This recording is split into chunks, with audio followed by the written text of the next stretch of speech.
प्रभु यीशु मसीह के मधुर और मीठे नाम में सबको जय मसीह की। मेरा प्यार भरा सलाम। प्रतिघोर परमेश्वर की करुणा हमारे जीवन के लिए नई होती चली जाती है। उसकी नई असीम महान करुणा के लिए हम परमेश्वर का धन्यवाद करते हैं, क्योंकि सचमुच धन्यवाद के योग्य वो ही है। हालेलुया। आइए हम वचन में जाने से पहले एक क्षण के लिए अपनी आंखों को बंद करेंगे, परमेश्वर के वचन सुनने के लिए अपने हृदय को तैयार करेंगे। Hallelujah, thank you Jesus. धन्यवाद पवित्र आत्मा, हम आपका स्वागत करते हैं। पवित्र आत्मा, हम अपने मत्थे के अंदर आपका आदर करते हैं, आपका सम्मान करते हैं कि आप हमारे मध्य में हैं। प्रभु, आपके वचन में लिखा है, मेरे खुदा, तेरा वचन इस बात को बोलता है, पहले तुम मेरे निकट आओ तो मैं तुम्हारे निकट आऊँ। हाँ प्रभु, सचमुच खुदा, तेरे वचन में लिखा है, जो तेरी सेवा करता है उसका तू आदर करता है।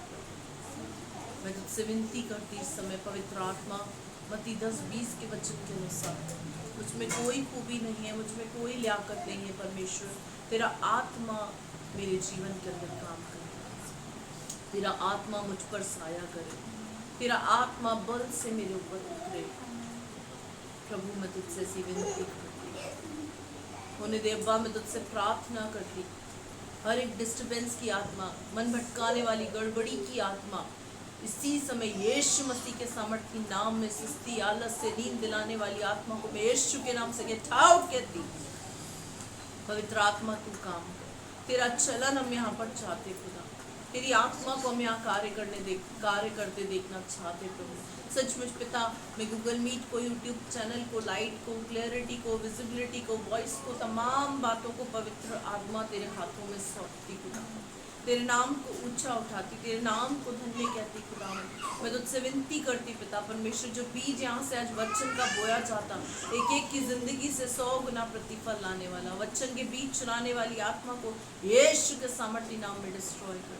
पवित्र आत्मा, मीटिंग के संचालन को पूरी रीति से तेरे हाथों में देती, अपने आप को आपके हाथों में देती। प्रभु, आप जैसा चाहे वैसा चलाइए, अपनी वाणी से, अपनी मधुर मीठी वाणी से प्रभु एक एक से बातचीत कीजिए खुदा। मैं आपका धन्यवाद करती राजा, अपने दुआ यीशु के नाम से मांगती, आमीन। हालेलुया। आइए हम वचन में चलेंगे।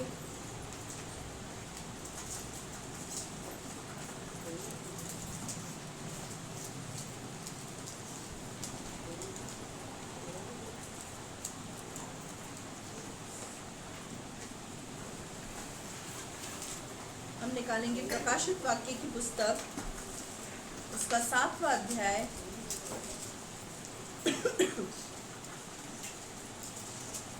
इसकी 9वीं आयत से पढ़ेंगे।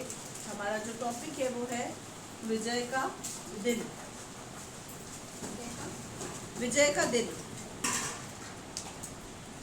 प्रकाशित वाक्य की पुस्तक 7वां अध्याय 9वीं आयत।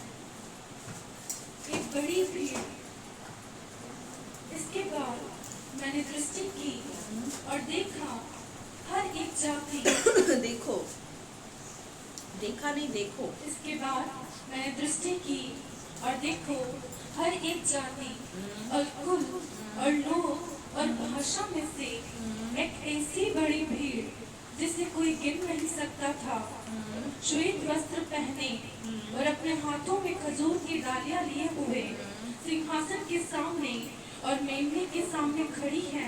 हालेलुया।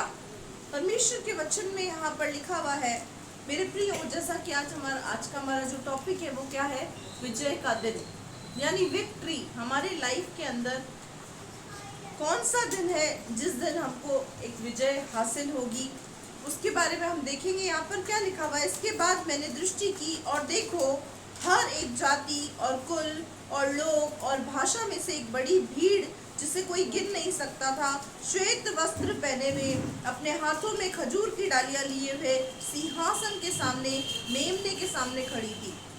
ये कौन लिख रहा है इस बात को और कौन बोल रहा है इस बात को? यूहन्ना, जो प्रकाशित वाक्य का लेखक है। यूहन्ना वो परमेश्वर से दर्शन पाकर आने वाली बातों को अपनी आंखों से देख रहा है। आने वाली बातों को, परमेश्वर भविष्य में होने वाली बातें यूहन्ना को बता रहा है, और यूहन्ना प्रकाशित वाक्य के अंदर उन बातों को लिख रहा है। कुछ बातें इसमें ऐसी हैं प्रकाशित वाक्य के अंदर जो घटित हो चुकी हैं, और कुछ बातें ऐसी हैं जो आने वाली हैं। हालेलुया।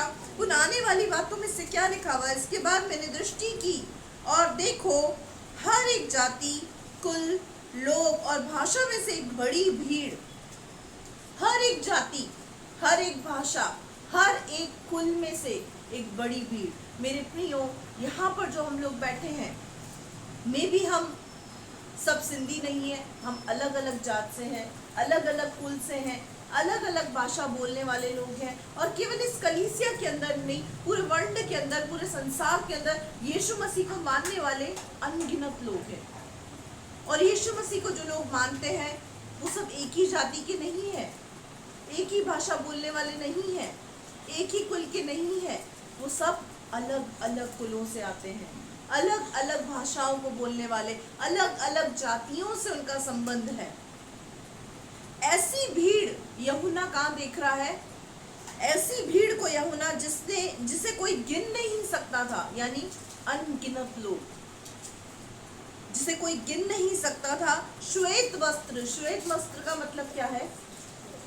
पवित्रता का, धार्मिकता का वस्त्र धारण किए हुए। कैसा वस्त्र?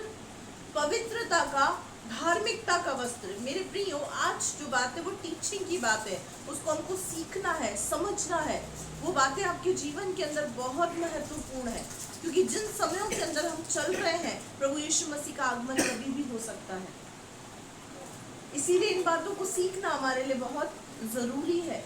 हम किन चीजों के पीछे भाग रहे हैं, हमें किन चीजों के पीछे भागना चाहिए, इन सब बातों को हमें सीखना है। हालेलुया।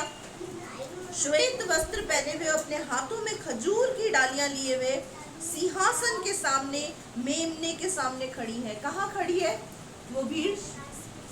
यीशु मसीह के सिंहासन के सामने। वो भीड़ कौन है मेरे प्रिय? वो भीड़ वो विश्वासी है जो अपने जीवन के अंदर धार्मिकता का वस्त्र, पवित्र वस्त्रों को ग्रहण करके परमेश्वर के वचन के अनुसार अपने जीवन को जीते हैं। हालेलुया। मेरे प्रियो, परमेश्वर का वचन बताता है कि जब हम प्रभु के पास आते हैं तो हम किस उद्देश्य और किस उम्मीद के साथ आते हैं? हमें चंगाई मिल जाएगी, हमें छुटकारा मिल जाएगा, हमें आशीष मिल जाएगी, हमें ब्लेसिंग्स मिल जाएगी। लेकिन जैसे ही हम प्रभु में चलना शुरू करते हैं, चंगाई छुटकारे से हमारा ध्यान हटकर कहाँ लग जाता है? उद्धार की ओर। हालेलुया।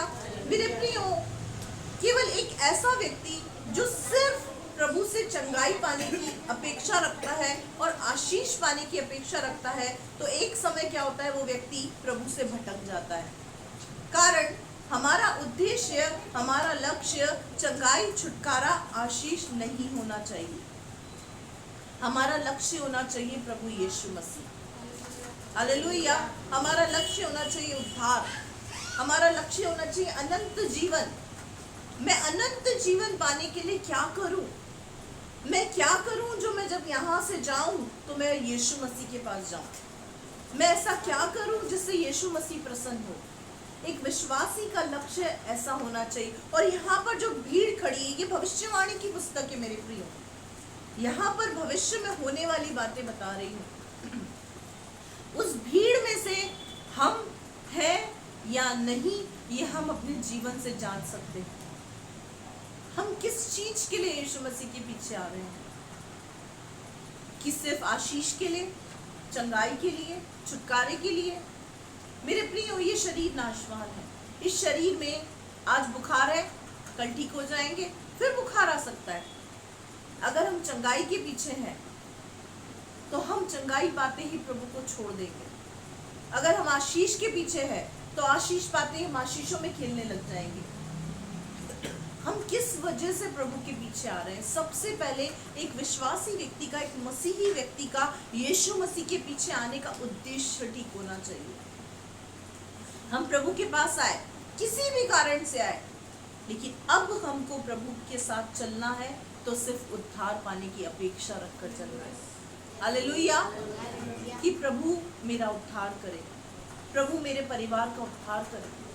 सिर्फ चंगाई ही अगर आपकी अपेक्षा रही तो मेरे प्रियो, आप उद्धार तक कभी नहीं पहुंच सकते, क्योंकि चंगाई हमको सब कुछ नहीं दे सकती, लेकिन उद्धार हमको सब कुछ दे सकता है। हालेलुया। उद्धार एक पैकेज है। हम प्रभु से 2 चीजें मांगने के पीछे हैं, लेकिन उद्धार एक पैकेज है जिसमें 100 चीजें आती है। हमारी शांति आती है, आनंद आता है, चंगाई आता है, छुटकारा आता है, सब आता है। अगर हमारा फोकस उद्धार के ऊपर होता है तो हमको सब कुछ मिल जाता है। हालेलुया। अब यहाँ पर श्वेत वस्त्रों को, यानी धार्मिकता के, पवित्रता के वस्त्रों को धारण करके अलग अलग कुल, अलग अलग जाति, अलग अलग भाषा बोलने वाले लोग कहाँ खड़े हैं? मेमने के सिंहासन के सामने। कई बार हमारे मन में ऐसा आता होगा, इंसान है, मनुष्य है, कई बार हमारे मन में ऐसा आता होगा कि हम सही रास्ते पर तो जा रहे हैं, हमने गलत रास्ता तो नहीं पकड़ लिया, हम सही रास्ते पर तो है। कई बार हमारा मन में ऐसा आता होगा। मेरे प्रियो, अगर हमारे मन में यह आता है तो आज का वचन आपके लिए है, क्योंकि यहाँ लिखा है एक बड़ी भीड़ जो हर प्रकार की भाषा बोलने वाले लोग हैं, हर जाति के लोग हैं। यहाँ पर कोई ईसाइयों के विषय में कहीं नहीं लिखा हुआ है कि वहां पर सिर्फ ईसाई लोग हैं। यहाँ पर क्या लिखा हुआ है? हर कुल, हर भाषा, हर जाति का व्यक्ति मेमने के सिंहासन के सामने खड़ा है। आगे, और बड़े शब्द से पुकार कर कहती है, उद्धार के लिए हमारे परमेश्वर का जो सिंहासन पर बैठा है और मेमने का जय जयकार करो। हालेलुया। क्या लिखा हुआ है? उद्धार के लिए। यहाँ ऐसा नहीं लिखा है मेरे प्रियो चंगाई के लिए, छुटकारे के लिए। क्यों नहीं लिखा चंगाई और छुटकारा? क्योंकि चंगाई और छुटकारा एक ऐसी चीज है जो हमारे जीवन में आता है, जाता है, आता है, जाता है। आज हम सर की दर्द की वजह से प्रभु के पीछे आए, सर का दर्द चला गया, पेट का दर्द शुरू हो गया, तो क्या करेंगे? हम प्रभु को छोड़ देंगे? मेरे प्रियो, हमारे जीवन के अंदर दुख, संकट, समस्याएं आती रहती हैं, लेकिन हमको मेमने का, प्रभु यीशु मसीह का धन्यवाद किस चीज के लिए करना है? उद्धार के लिए। हालेलुया। यीशु मसीह ने क्रूस पर जो अपनी जान दी, किस लिए दी? ताकि मनुष्य जाति का उद्धार हो सके, मानव जाति पापों से निजात पा सके। उद्धार के अंदर जो सबसे पहली चीज होती है वो क्या होती है? पापों की क्षमा, पश्चाताप। उद्धार के अंदर जो सबसे पहली चीज होती है, आपने पापों की क्षमा प्राप्त कर ली, आपने अपने जीवन के अंदर जो पाप किए उसका पश्चाताप कर लिया। अब ये 2 काम करने के बाद शांति, आनंद, खुशहाली ये प्रभु आपको ऐसे ही दे देगा। और कई बार विश्वासी के जीवन के अंदर कोई गलती हो जाती है, पाप हो जाता है, तो शैतान उस पाप को लेकर उस विश्वासी को निराशा में डालता है। शैतान उस पाप को लेकर उस विश्वासी को घोटता है, उसको तोड़ता है, उसको दुखी करता है, उसको परेशान करता है, और उससे क्या कहता है? तू तो बहुत बड़ा पापी है, तेरे पाप क्षमा होने जैसे नहीं है, तेरे पाप क्षमा नहीं हो सकते, प्रभु ने तुझे क्षमा नहीं किया, इसीलिए तू रोता रहे, उपवास रखता रहे और इसी पाप को लेकर घुटता रहे और आत्महत्या करके मर जा। मेरे प्रियो, ये शैतान का बहुत बड़ा झूठ है।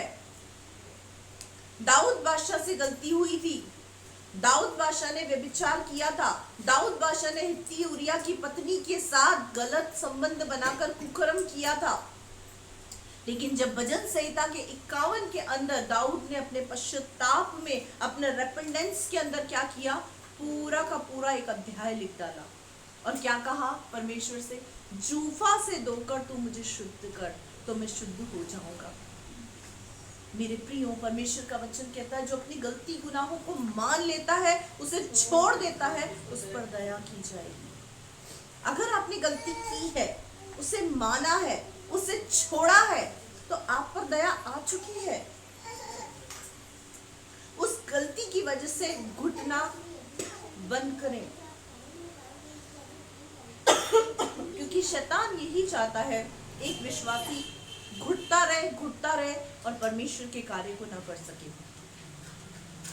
आज के बाद अपनी घुटन को खत्म करें। अगर हमसे गलती हुई है, क्षमा मांगे, उस गलती को छोड़ें और आगे बढ़ें। हालेलुया। उद्धार के पैकेज के अंदर जो सबसे पहली चीज है वो पापों की क्षमा है और उसके बाद पश्चाताप है। आपने पापों की क्षमा प्राप्त कर ली, आपने पश्चाताप कर लिया, अब घुटने की जरूरत नहीं है। हालेलुया। यहाँ लिखा हुआ है, और बड़े शब्द से पुकार कर क्या कह रही है? जो भीड़ है, जो श्वेत वस्त्र पहने हुए, यानी ये कौन है? ये वो विश्वासी है जो अंत तक धीरज धर के प्रभु के साथ राज्य करेंगे। हालेलुया। ये अभी की बातें नहीं है, ये आने वाले समय की भविष्यवाणी की बातें हैं। हालेलुया। मेरे प्रियो, अक्सर मैंने देखा है लोग भविष्यवाणियों के पीछे भागते हैं। सिस्टर मुझे बता दो मेरा भविष्य कैसा है, ब्रदर मुझे बता दो, कुछ भविष्यवाणी तो करो। मेरे प्रियो, परमेश्वर का वचन कहता है भविष्यवाणियां तो खत्म हो जाएंगी, जो भविष्यवाणियां है ना वो तो सब एक दिन खत्म हो जाएंगी, लेकिन परमेश्वर का वचन, उद्धार, अनंत जीवन सदा बना रहेगा। हालेलुया। भविष्यवाणियों के पीछे मत चलो। एक पास्टर, बहुत स्ट्रेट फॉरवर्ड पास्टर है, मुझे बहुत अच्छे लगते हैं वो पास्टर, अहमदाबाद के हैं वो। और जब भी कोई विश्वासी उनके पास आता था और उनको बोलता था पादरी साहब भविष्यवाणी करो, भविष्यवाणी करो, भविष्यवाणी करो, उनका जो दोस्त था उनके बहुत पीछे पड़ता था और उनको अक्सर बोलता था आप मेरे लिए भविष्यवाणी करो, भविष्यवाणी करो।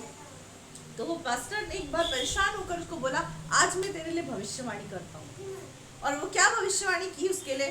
पाप करेगा नरक जाएगा, प्रभु यीशु मसीह के पीछे चलेगा स्वर्ग जाएगा।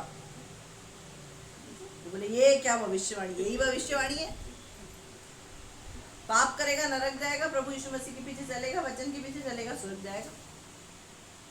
मेरे प्रियो, सचमुच सच्ची असली भविष्यवाणी यही है। ये संसार का जो नीचे का जीवन है ना, हमारा पृथ्वी का जीवन, ये 50, 60, 70, 80 साल का, बाइबल तो बोलती है 70 और 80, 60, 70, 80। मैं 50 पे क्यों आ गई? क्योंकि जो माहौल है, जो हालात है ना, इंसान की उम्र घट चुकी है। इसीलिए, क्योंकि ये जीवन तो हमारा कट जाएगा, निकल जाएगा, चल जाएगा, लेकिन इसके बाद एक और जीवन है, अनंत काल का जीवन। या तो व्यक्ति अनंत काल के लिए नरक में पटक दिया जाएगा, या व्यक्ति अनंत काल के लिए यीशु मसीह के साथ उसके सिंहासन पर विराजमान होकर उसके साथ राज्य करेगा। हालेलुया। चुनाव हमारा है कि हम प्रभु के पीछे किस चीज के लिए आ रहे हैं। चंगाई छुटकारा ये तो हमको मिल जाएगा, कोई बड़ी बात नहीं है। प्रभु के स्वभाव में ही चंगाई छुटकारा है, प्रभु के स्वभाव में ही आशीष है। वो आपको ऐसे नहीं छोड़ेगा क्योंकि वो आपका पिता है। उसने प्रॉमिस किया है कि जब तुम्हारे माँ बाप तुम्हें हर एक वो वस्तु जो तुम्हारी जरूरत की तुम्हें देते हैं, तो मैं तुम्हारा स्वर्गीय पिता तुम्हें आवश्यकता पड़ने वाली चीजें क्यों ना दूंगा। वो हमको सब कुछ देगा। लेकिन इन्हीं चीजों के पीछे अगर हम यीशु मसीह के पास आ रहे हैं तो हमारा चुनाव गलत है। हमें उद्धार की आशा लगानी है। और क्या लिखा हुआ? उद्धार के लिए हमारे परमेश्वर का जो सिंहासन पर बैठा है और मेमने का जय जयकार हो। वो क्या कर रहे हैं? यीशु मसीह की जय जयकार कर रहे हैं, परमेश्वर की जय जयकार कर रहे हैं। आगे, और सारे स्वर्गदूत और सिंहासन और प्राचीनों और चारों प्राणियों के चारों ओर खड़े हैं, तो सिंहासन के सामने मुंह के बल गिर पड़े और परमेश्वर को दंडवत करके कहा आमीन। हालेलुया।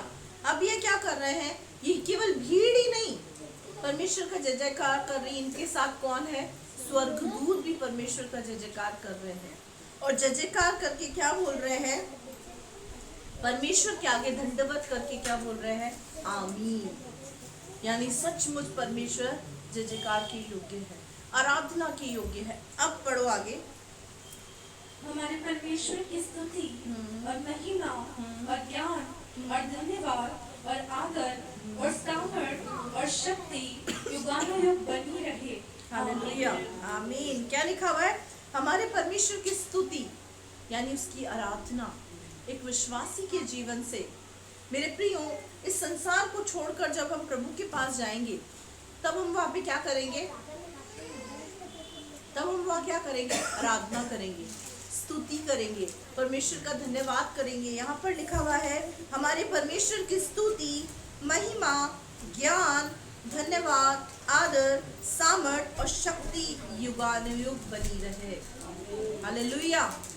मेरे प्रियो, परमेश्वर का हमको क्या करना है? उसकी स्तुति करनी है, उसका धन्यवाद करना है, उसकी प्रशंसा, उसकी महिमा करनी है। उसने हमारे जीवन में क्या किया उसके गुणों को अनुवाद करना है और आदर करना है परमेश्वर का। उसकी सामर्थ को अपने जीवन में देखना है, उसकी शक्ति को अपने जीवन के अंदर महसूस करना है। हालेलुया। आगे इस पर प्राचीनों में से एक ने मुझसे कहा, ये श्वेत वस्त्र पहने हुए कौन है और कहां से आए हैं? अब यहाँ पर यूहन्ना से एक प्राचीन एक व्यक्ति पूछ रहा है। वो क्या पूछ रहा है? ये जो श्वेत वस्त्र, जिन्होंने धार्मिकता का वस्त्र धारण किया है, ये पवित्रता का वस्त्र धारण किया, ये लोग कहाँ से आए हैं? ये लोग कौन है? इतनी बड़ी भीड़ जो स्वर्ग में यूहन्ना देख रहा है, उसके विषय में क्या कर रहा है? एक प्राचीन यूहन्ना से पूछ रहा है, ये लोग कहाँ से आए हैं? कौन है जिन्होंने श्वेत वस्त्र पहन रखे हैं? अब प्रभु यीशु उसका क्या आंसर देता है, सुनना। मैंने उससे कहा, हे स्वामी, तू ही जानता है। अब यहाँ पे क्या कहा यीशु मसीह को? हे स्वामी, ये तो तू ही जानता है कि ये लोग कौन हैं। अब यीशु मसीह क्या टाइटल दे रहा उन लोगों को जो यीशु मसीह के सिंहासन के सामने खड़े हैं, सुनना। उसने मुझसे कहा, ये वे हैं जो उस महाक्लेश में से निकल कर आए हैं। हाँ। इन्होंने अपने अपने वस्त्र मेमने के लहू में धोकर श्वेत किए हैं। हालेलुया। क्या लिखा हुआ है? ये वे लोग हैं जो महाक्लेश से निकल कर आए हैं। क्या टाइटल दे रहा है प्रभु? ये वो लोग हैं जिन्होंने पृथ्वी पर क्लेश को सहन किया है। अगर आज आपकी जिंदगी क्लेशों में है, दुखों में है, तकलीफों में है, परेशानी में है, तो आप सही जगह पर आए हैं। हालेलुया। क्योंकि प्रभु यीशु ने क्या कहा? मेरे प्रियो, प्रभु यीशु मसीह हमारा वो बड़ा महायाजक है जो हमारे दुखों में हमारे साथ दुखी होता है, हमारी तकलीफों में हमारे साथ खड़ा रहता है, हमारी तंगहाली में, हमारी बदहाली में, हमारी फाइनेंशियल कंडीशन के अंदर, हमारे आंसू के अंदर, हमारी बीमारी के अंदर हमारे साथ खड़ा रहने वाला प्रभु है। वो क्या कह रहा है? ये वो लोग हैं जो महाक्लेश में से निकल कर आए हैं। मेरे प्रियो, ये तो क्लेशों की शुरुआत है। अभी जिस क्लेश से हम चल रहे हैं वो क्लेश बड़े नहीं है। अभी तो एक ऐसा समय आने वाला है जिसमें से लोग, परमेश्वर का वचन कहता है, अधर्म के बढ़ने से बहुतेरों का प्रेम ठंडा पड़ जाएगा। उस महाक्लेश के लिए अपने आप को प्रिपेयर करें। इस बात के लिए अपने आप को प्रिपेयर करें कि ये जीवन तो 60, 70, 80 साल का जीवन है, कट जाएगा। इसके बाद एक और जीवन है, अनंत काल का जीवन। उसके लिए अपने आप को रेडी करें, तैयार करें। जब मेमने के सिंहासन के सम्मुख कलीसिया खड़ी होगी, विश्वासी खड़े होंगे, तब प्रभु क्या कहेगा पता है? ये वो लोग हैं जो महाक्लेश में से निकल कर आए हैं। हालेलुया। और उन्होंने क्या किया? बहुत खूबसूरत बात लिखी है। उस क्लेश में से निकल कर आए, इन्होंने अपने अपने वस्त्र को मेमने से लहू को धोकर शुद्ध किया है। क्या किया? यीशु के लहू से इन्होंने अपने वस्त्रों को धोया। इन्होंने अपने पापों को पानी से नहीं धोया, इन्होंने अपने पापों को गंगा से नहीं धोया, इन्होंने अपने पापों को यर्दन से नहीं धोया, इन्होंने अपने पापों को यीशु के लहू से धोया है। हालेलुया। मेरे प्रियो, यीशु के लहू में हर चीज धुल जाती है। हर चीज यीशु के लहू में धुल जाती है। आप अपने जीवन को शुद्ध पवित्र करना चाहते हैं, आप प्रभु से कहें, प्रभु तेरे लहू के द्वारा मुझे पवित्र कर।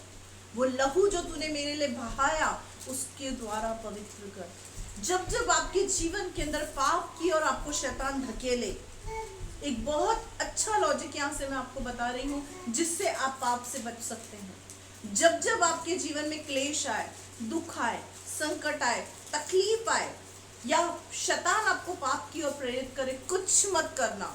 अपनी आंखों को बंद करना और क्रूस के ऊपर यीशु मसीह को इमेजिन करना। अपनी आंखों को बंद करके जैसे ही आप यीशु मसीह को क्रूस पर लहू लुहान देखेंगे ना, आप अपने क्लेश, अपने दुख भूल जाएंगे। आप सब कुछ भूल जाएंगे। उस समय आपको क्या लगेगा? नहीं, ये दुख तो कुछ भी नहीं है जिससे मैं गुजर रहा हूँ। मेरे मसीहा ने तो मेरे लिए इससे भी बड़ा दुख उठाया। उसने अपने शरीर को छलनी करवा दिया, अपने शरीर को लहूलुहान करा दिया। किसके लिए मेरे प्रियो? आपके और मेरे उद्धार के लिए, हमारे लिए। हमारे पापों के लिए उसको ताड़ना पड़ी, हमारे पापों के लिए उसको कीलों का दर्द सहना पड़ा, कांटों का दर्द सहना पड़ा, थूकों को सहना पड़ा, थप्पड़ों को सहना पड़ा, मुक्कों को सहना पड़ा, हर एक वो चीज। आज कोई व्यक्ति हमको बोलता है तो सिर्फ 2 शब्द बोलता है बस। किसी में इतनी ताकत है कि हमको बेवजह थप्पड़ मार के चला जाए? नहीं ना। यीशु मसीह को तो बेवजह थप्पड़ पड़ी। जो हम पर होना था ना सताव, वो सताव यीशु मसीह ने सहन किया। अब क्या करने की जरूरत है? अब कुछ नहीं करने की जरूरत है। अब सिर्फ अपने आप को यीशु के लहू से धोने की जरूरत है। हालेलुया। पापों का पश्चाताप करने की जरूरत है। पश्चाताप का मतलब ये नहीं कि दिन रात पश्चाताप कर रहे हैं। क्षमा को प्राप्त करो, पश्चाताप करो, गलती को मानो और उसे छोड़ दो। जहां आपने गलती छोड़ दी ना, वहां पर परमेश्वर की दया आपके ऊपर उतर जाएगी। हालेलुया। पश्चाताप का एक सही मीनिंग मैं यहाँ से बताना चाहती हूँ। एक दारू पीने वाला व्यक्ति, एक गुटखा खाने वाला व्यक्ति, एक गुस्सा करने वाला व्यक्ति, गाली गलौज करने वाला व्यक्ति, व्यभिचार करने वाला व्यक्ति जब वचन सुनता है तो वो क्या करता है? प्रभु से क्षमा मांगता है, गिड़गिड़ाता है, रोता है। प्रभु की उपस्थिति में क्या बोलता है? प्रभु आज मुझे माफ कर दे, आज के बाद मैं ऐसा नहीं करूंगा। मुझसे गलती हुई, प्रभु मुझे क्षमा कर दे, आज के बाद ये नहीं होगा। आज के बाद ये नहीं होगा। लेकिन होता क्या है? उसने पापों की क्षमा मांगी, बहुत अच्छा किया। लेकिन जैसे ही कोई विपत्ति, कोई समस्या, कोई ऐसी परिस्थिति आके खड़ी हो गई, उस परिस्थिति में उसने फिर से दारू पी लिया, फिर से गुटखा खा लिया, फिर से वो कर लिया, तो उसको क्षमा नहीं मिलेगी। कारण क्षमा तो मांगी पर उसको छोड़ा नहीं। पाप की डेफिनेशन है जो तुमने गलती की है उसको एक्सेप्ट करके उसको छोड़ना है। दया तब है मेरे प्रियो, हम गलती पे गलती करते जा रहे हैं, करते जा रहे हैं, उस गलती की क्षमा नहीं हो सकती है। उसकी क्षमा तो हमको बार बार मांगने की जरूरत है। लेकिन आपने गलती की, उसे छोड़ दिया, उसकी क्षमा सिर्फ एक बार मांगने की जरूरत है, बार बार नहीं। आपने गलती की, हो गई गलती, उसको आपने छोड़ दिया, आप पर परमेश्वर की दया आ जाएगी। उसके बाद दोबारा उस गलती के लिए क्षमा मांगने की जरूरत नहीं। बार बार पश्चाताप करने की जरूरत, क्षमा मांगने की जरूरत किसको पड़ती है? जो गलती करता है और उसे छोड़ नहीं पाता है, उसको बार बार क्षमा मांगने की जरूरत है। कई बार मैं देखती हूँ विश्वासी अपनी ही गुनाहों की वजह से जो उन्होंने छोड़ दिए हैं, घुटते हैं। क्यों? क्योंकि शैतान उनको खोटता है ताकि वो व्यक्ति उस पाप के अंदर उसके बारे में सोच सोच कर डिप्रेशन में चला जाए, पड़ा रहे और प्रभु के लिए आगे यूज ही ना हो सके। हालेलुया। यहाँ क्या लिखा हुआ? यीशु ने क्या कहा? अपने मेरे लहू के वस्त्रों को धोकर, मेरे लहू से अपने वस्त्रों को धोकर ये भीड़ महाक्लेश में से निकल कर यहाँ आएगी। हालेलुया। हमें मेमने के वस्त्र से, मेमने के लहू से अपने धार्मिकता के वस्त्र को पहनना है, धोना है और पवित्र बनना है। हालेलुया। मेरे प्रियो, ये हमारा फ्यूचर है। यीशु मसीह हमको ये टाइटल देगा। मैं आगे बताऊंगी ये टाइटल यीशु मसीह किसके लिए देगा, यीशु मसीह क्या चाहता है हमसे। आगे पढ़ो बेटा। इसी कारण वे परमेश्वर के सिंहासन के सामने हैं। इसी कारण वो परमेश्वर के सिंहासन के सामने है। आगे। और उसके मंदिर में दिन रात उसकी सेवा करते हैं। क्या वंडरफुल बात लिखी हुई है। उसके मंदिर में, उसके सिंहासन के निकट दिन रात वो क्या कर रहे हैं? सेवा कर रहे हैं। मेरे प्रियो, ना कोई कमाना है, ना कोई रोटी बेलना है। निशास को बाहर ले जाओ, उसको बाहर ले जाओ। ना कोई रोटी बनाने की झंझट, रात को क्या बनाए, सुबह क्या बनाए। लेडीज को इसी चीज की चिंता रहती है। किस चीज की? सुबह खाती है, खाते खाते पूछती रात को क्या बनाना है। लेडीज को अक्सर इसी चीज की चिंता रहती है। नाश्ता बनाएंगी तो खाने की, नाश्ता खाएंगी तो खाने की सोचेंगी, खाना खाएंगी तो रात के खाने की सोचेंगी। लेडीज को घर गृहस्थी की चिंता रहती है और जेंट्स को रहती कमाने की चिंता। महीना खत्म होने वाला है, घर पे पेमेंट देना है, ये करना है, ऐसा करना है, खर्चा निकालना है। तो ये सारी जो चिंताएं हैं जो इस पृथ्वी पर हम झेल रहे हैं, देख रहे हैं, ये सब चिंताएं सिर्फ यहाँ तक है मेरे प्रियो। जब हम मेमने के सिंहासन के सम्मुख जाएंगे, वहां क्या करेंगे? उसकी आराधना करेंगे, उसकी स्तुति करेंगे, उसकी सामर्थ को, उसके रूप को हम अपनी आंखों से देखेंगे। हालेलुया। और क्या लिखा हुआ है? हम उसके मंदिर में उसकी दिन रात सेवा करेंगे।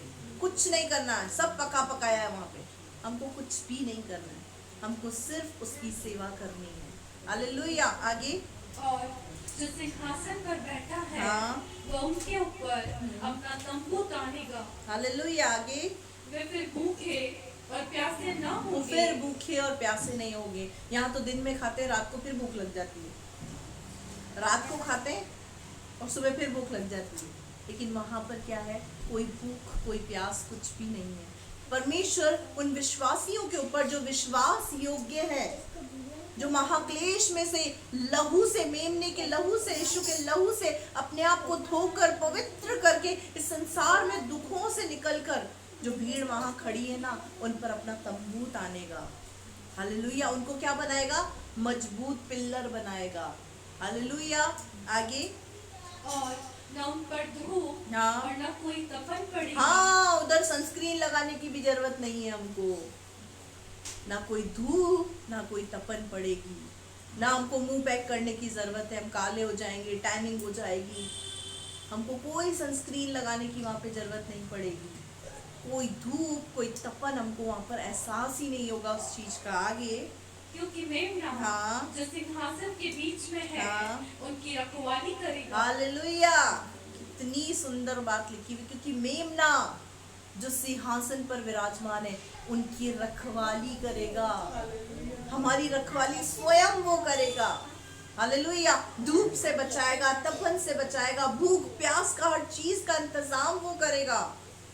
हालेलुया। हम सिर्फ दिन रात हालेलुया हालेलुया ही करते रहेंगे, आराधना करेंगे। इसलिए अपने मुंह से हालेलुया बोला करो, जब भी मौका मिले बोला करो हालेलुया हालेलुया हालेलुया। एक ऐसा शब्द है जो परमेश्वर की स्तुति से भरा हुआ है। जब आप हालेलुया बोलते ना, शैतान घबराता है, कोसों दूर भागता है। जैसे हम हालेलुया बोलते हैं, स्वर्गदूत की सामर्थ पावरफुल हो जाती है और शैतान की सामर्थ डाउन हो जाती है। जब भी तकलीफ में हो बोलो हालेलुया, यीशु के लहू की जय। हालेलुया और यीशु के लहू की जय, ये दो शब्द ऐसे हैं मेरे प्रियो जो शैतान को परास्त कर देते हैं। जब भी तकलीफ में, परेशानी में है, सर दुख रहा है, बोले यीशु के लहू की जय। कुछ भी हो रहा है, यीशु के लहू की जय, यीशु के लहू की जय। हालेलुया। जब ये शब्द हमारे मुंह से निकलेंगे मेरे प्रियो, ऑटोमेटिक आप देखेंगे शैतान आपसे दूर भाग जाएगा, भाग जाएगा। वो खड़ा नहीं रह सकता, वो यीशु के लहू के आगे वो नहीं खड़ा रह सकता है। हालेलुया। क्या लिखा हुआ है? यीशु मसीह स्वयं अपनी भेड़ों की रखवाली करेगा। हालेलुया। आगे। और उन्हें जीवन रूपी जल के सोतों के पास ले जाया करेगा। हाँ, उन्हें कहाँ ले जाएगा? जीवन रूपी जल के सोते के पास। मेरे प्रियो, ये वो लोग हैं जिन्होंने जीवन के वृक्ष को प्राप्त किया है। उत्पत्ति 2:24 के अंदर परमेश्वर ने क्या किया था? जीवन के वृक्ष पर एक पहरा बिठा दिया था। क्यों?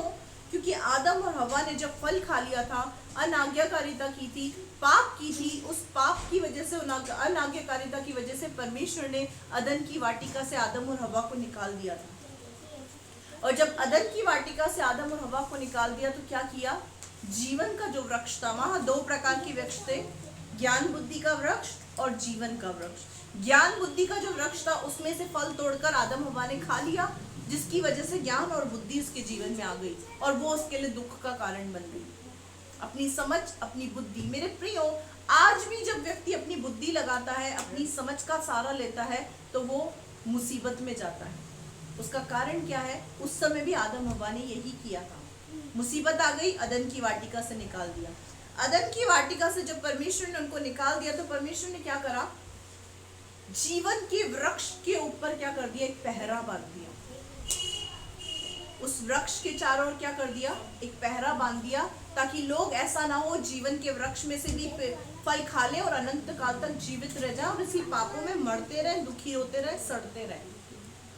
क्योंकि जीवन के वृक्ष को खाने के बाद मेरे प्रिय मृत्यु हमारे जीवन के अंदर नहीं आ सकती। वो पहरा 4000 वर्ष तक वहां पर बंधा रहा। 4000 वर्ष के बाद वो पहरा कहाँ टूटा, यीशु की क्रूस पर। हालेलुया। उसके बाद परमेश्वर ने ओपन इनविटेशन दिया। क्या किया, जब उस क्रूस की मृत्यु पर अपने पुत्र प्रभु यीशु मसीह को चढ़ा दिया, उसके बाद परमेश्वर ने ओपन इनविटेशन दिया। क्या बोला, जो कोई मेरे पुत्र के पास आएगा, इस बलिदान पर विश्वास करेगा, वो जीवन पाएगा। हालेलुया। अब हमारी शारीरिक मृत्यु तो तय है, क्योंकि हर एक व्यक्ति से अगर आप पूछो तो हर एक व्यक्ति संसार को छोड़ना चाहता है, संसार किसी को पसंद नहीं आता। तो शारीरिक मृत्यु तो हमारी तय है, उससे हमें कोई दिक्कत भी नहीं है। लेकिन अब हमारी आत्मिक मृत्यु पर शैतान का कोई अधिकार नहीं रहा। हालेलुया। आत्मिक मृत्यु पर किसका अधिकार, शैतान का अधिकार क्यों नहीं रहा, मैं भी आगे इसके बाद में आपको बताऊंगी। पढ़ो बेटा। और परमेश्वर उनकी आंखों से सब आंसू पोंछ डालेगा। हालेलुया। परमेश्वर उनकी आंखों से सब आंसू पोंछ डालेगा। वहाँ ना रोना है, ना दुख है, ना तकलीफ है, ना भूख है, ना प्यास है, ना धूप है, ना उसकी तपन है। कुछ भी चीज हमें डिस्टर्ब नहीं करेगी। हालेलुया। इतनी खूबसूरत जगह जाने के लिए जहाँ पर परमेश्वर हमारे आंखों से अपने आंसुओं को पोंछ देगा, उसके लिए क्या करना है मेरे प्रियो, अब हम देखेंगे। प्रकाशित वाक्य 20 का 11 से 14 पढ़ेंगे। उस भीड़ के अंदर कौन शामिल होगा, हम इस चीज को देखेंगे। प्रकाशित वाक्य की पुस्तक बेटा 7 से पढ़ो, 7 से पढ़ो। अब जो शैतान हमको डिस्टर्ब कर रहा है, अब हमको क्या करना है, शैतान को उसका फ्यूचर दिखाना है। क्या फ्यूचर दिखाना है, सुनना। शैतान का विनाश। शैतान का विनाश। क्या लिखा हुआ है, काफी लोगों के मन में ये है कि शैतान जब ऐसे काम करता है, क्या परमेश्वर उसका न्याय नहीं करेगा। हाँ मेरे प्रियो, परमेश्वर शैतान का न्याय करेगा और उसका विनाश होगा। कैसे होगा, पढ़ें। प्रकाशित वाक्य की पुस्तक 20वां अध्याय 7वीं आयत। जब 1000 वर्ष पूरे हो चुकेंगे तो शैतान कैद से छोड़ दिया जाएगा। हाँ, 1000 वर्ष तक क्या करेगा, परमेश्वर शैतान को कैद में रखेगा। लेकिन जब वो कैद से छूट जाएगा, उसके बाद वह उन जातियों को जो पृथ्वी के चारों ओर होंगी, अर्थात गोग और मागोग को जितनी गिनती समुद्र की बालू के बराबर होंगी, भरमाकर लड़ाई के लिए इकट्ठा करने को निकलेगा।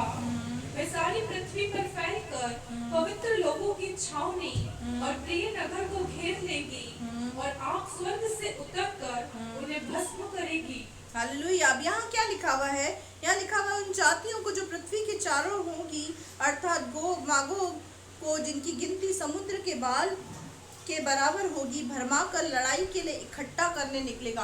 पृथ्वी पर जो शैतान की और सेना है ना, उन सबको क्या करेगा, अपनी पूरी टीम को वो भरमाएगा और भरमा कर क्या करेगा, इस पृथ्वी पर उथल पुथल मचाने के लिए आएगा। अभी वो समय नहीं आया है, वो समय आएगा। इतना आसानी से अंत नहीं होगा, वो समय आएगा। और जब वो समय आएगा तो क्या होगा, सारी पृथ्वी पर फैलकर पवित्र लोगों की छावनी और प्रिय नगर को घेर लेंगे। अब वो क्या करेंगे, वो शैतान की जो टीम है ना, वो पवित्र लोगों को सताएंगी। क्या करेंगे, जो परमेश्वर के लोग हैं, जो विश्वासी हैं, जो पवित्रता के साथ अपने जीवन को जी रहे हैं, ये क्या करेंगे, शैतान उसकी टीम उनको सताएंगे, उनको चारों तरफ घेर लेंगे। और घेरने के बाद क्या करेंगे, प्रिय नगर को घेर लेगी और आग स्वर्ग से उतरकर उन्हें भस्म करेगी। हालेलुया।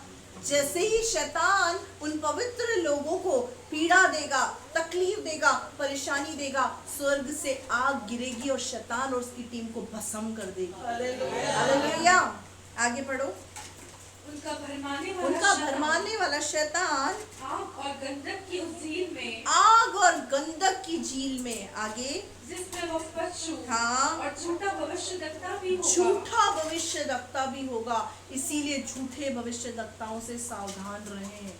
मैं अक्सर कलीसिया में ये बात सिखाती हूँ, भविष्यवाणियों के पीछे ना पड़ें, क्योंकि भविष्यवाणियों का अंत हो जाएगा, लेकिन परमेश्वर के वचन का, अनंत जीवन का, उद्धार का कभी अंत नहीं होगा। यहाँ क्या लिखा, वो पशु, वो झूठा भविष्यद्वक्ता भी उस शैतान के साथ डुबो दिया जाएगा, जिसने शैतान की आवाज को सुनकर लोगों को भरमाने के लिए उल्टी सीधी भविष्यवाणी करे। मेरे प्रियो, भविष्यवाणी मैं भी कर सकती हूँ।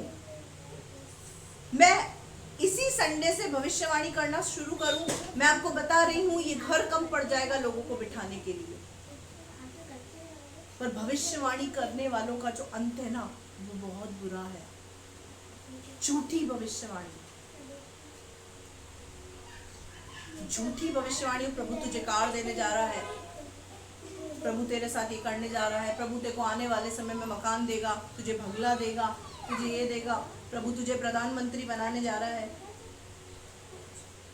सपने, झूठे सपने दिखाना। मैं इस संडे से भविष्यवाणी करूं, 110% मैं लिख के दे दूं आपको इस चीज को, एक घर कम पड़ जाएगा बैठने के लिए, क्योंकि लोग भविष्य के प्रति बहुत जागरूक है।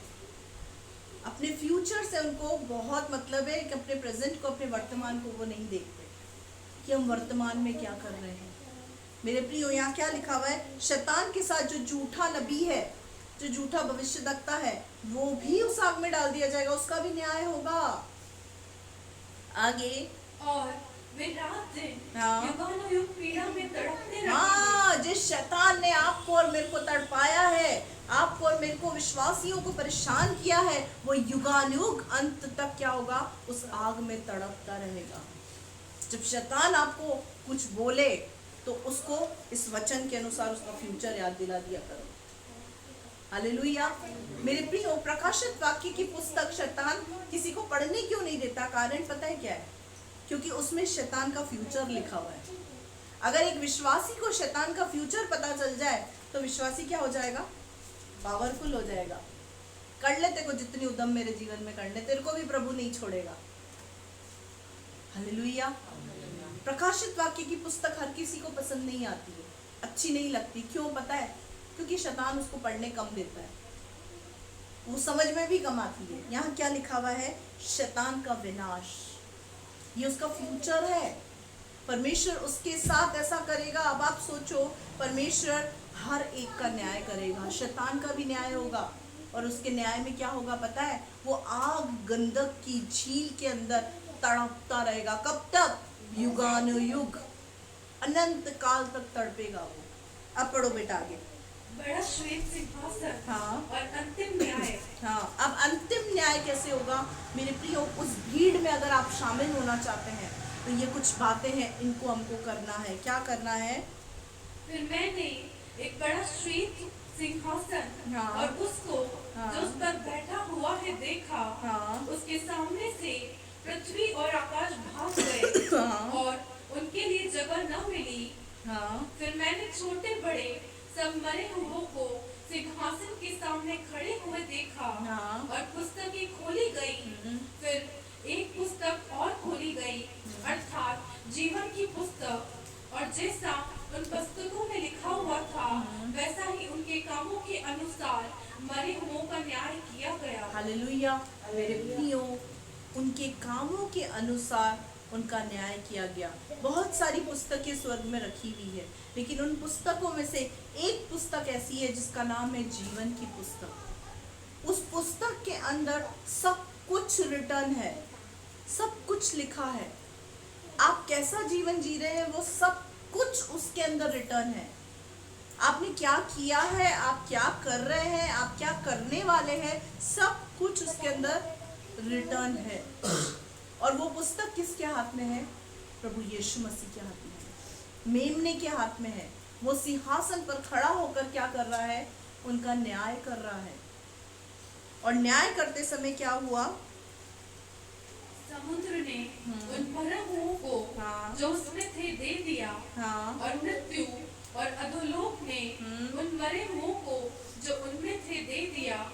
और उनमें से हर एक के कामों के अनुसार उनका न्याय किया गया। गया। अब क्या लिखा हुआ है, इस बात को ध्यान से पढ़ना। समुद्र ने उन मरे हुओं को जो उनमें थे दे दिया, और मृत्यु और अधोलोक ने उन मरे हुओं को जो उनमें थे दे दिया, और उनमें से हर एक काम के अनुसार उनका न्याय किया गया। जो लोग आत्मिक तौर से मरे हुए हैं, जिनकी आत्मा मरी हुई है, जो आत्मिक तौर से मरे हुए हैं, वो कहाँ डाले गए? अधोलोक में। जो आत्मिक तौर से जीवित नहीं, सिर्फ शारीरिक तौर से जीवित थे, जिनकी आत्मा मरी हुई थी, उनको अधोलोक में डाल दिया। किस लिए? दूसरी मृत्यु के लिए। इसीलिए परमेश्वर का वचन कहता है, अब जब तुम मसीह यीशु में बुलाए गए तो आत्मा के अनुसार चलो।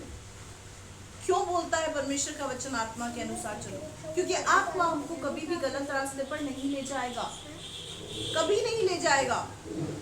लेकिन शरीर हमसे हर एक वो गलत काम करवाएगा जो शैतान हमसे चाहता है। आगे, मृत्यु और अधोलोक की आग की झील में डाले गए। हाँ, ये आग की झील दूसरी मृत्यु है। हाँ, और जिस किसी का नाम हाँ, जीवन की पुस्तक में लिखा हुआ न मिला, हाँ, वह आग की झील में डाला जाएगा। जिसका नाम जीवन की पुस्तक में नहीं लिखा हुआ है, वो आग की झील में डाला जाएगा, यानी उसकी दूसरी मृत्यु हो जाएगी। अब जीवन की पुस्तक में किसका नाम नहीं होगा, वो मैं अभी बताती हूँ। पहले पढ़ेंगे हम यूहन्ना 3:16।